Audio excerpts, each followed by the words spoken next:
Moi, je voudrais vous emmener un tout petit peu à côté de Cannes, à Mandelieu-la-Napoule, où il y a un château absolument extraordinaire. Extraordinaire à deux titres. D'abord parce que les châteaux, généralement en bord de mer, eh bien, ils sont sur les hauteurs. Et ce château, lui, il n'est pas du tout sur les hauteurs. Il est à la plage presque. C'est le château de la Napoule. Et ce château absolument extraordinaire, il existe depuis le XIVe siècle. Il a été pillé, saccagé pendant la Révolution. Au XVIIIe, à la fin du XVIIIe, c'est un parfumeur grassois, figurez-vous, qui l'a racheté. Et ensuite, en 1918, un couple d'Américains artistes et riches l'ont restauré et presque réinventé. Je vous propose d'aller découvrir tout de suite. Avec ses pierres rouges et ses tours, le château de la Napoule surgit de la mer. Détruite et reconstruite à plusieurs reprises, cette forteresse a une histoire mouvementée. Alors l'histoire du château de la Napoule, elle remonte à très longtemps, puisque le premier édifice qui a été bâti ici, c'était une forteresse médiévale qui avait a priori 4 tours et des gros murs, donc qui était typiquement un lieu défensif, qui a été construit par les comtes de Villeneuve. Et ce château, il a été debout pendant plusieurs siècles. Et ensuite, il a subi des dommages, la Révolution française, et il a été laissé en ruine avec le parc, le mur d'enceinte à moitié effondré. Et il y a seulement 2 tours qu'on peut voir encore aujourd'hui qui sont restées debout. C'est en 1918 qu'un couple d'artistes et mécènes américains, les Clouse, achètent les ruines de la forteresse et décident de la reconstruire. À l'intérieur du château, ils créent un univers féerique.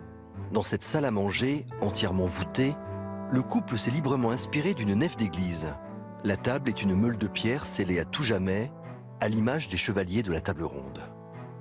Et donc ils prenaient leur repas ici et ils théâtralisaient quand même beaucoup leur vie au château. Donc ils avaient du personnel à qui ils avaient fait des costumes pour travailler, qui étaient inspirés assez librement, on va dire, mais de costumes médiévaux.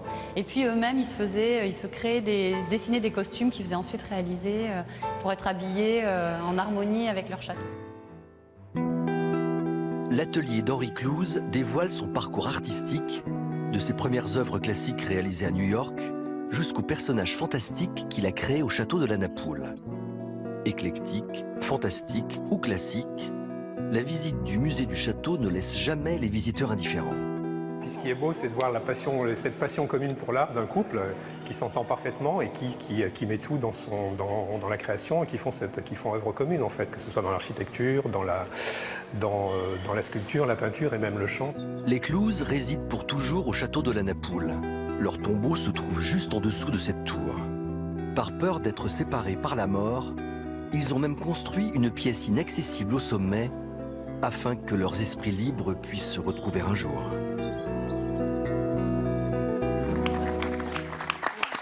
Donc, c'est un bel endroit, mon cher Guillaume. Écoute, un endroit pour les amoureux, Henry et Marie. Et moi, figure-toi, je me suis marié juste à côté, à Théoul-sur-Mer. Donc, ce lieu est très cher à moi. Le gars qui place son histoire personnelle. Oui, chérie, je t'embrasse.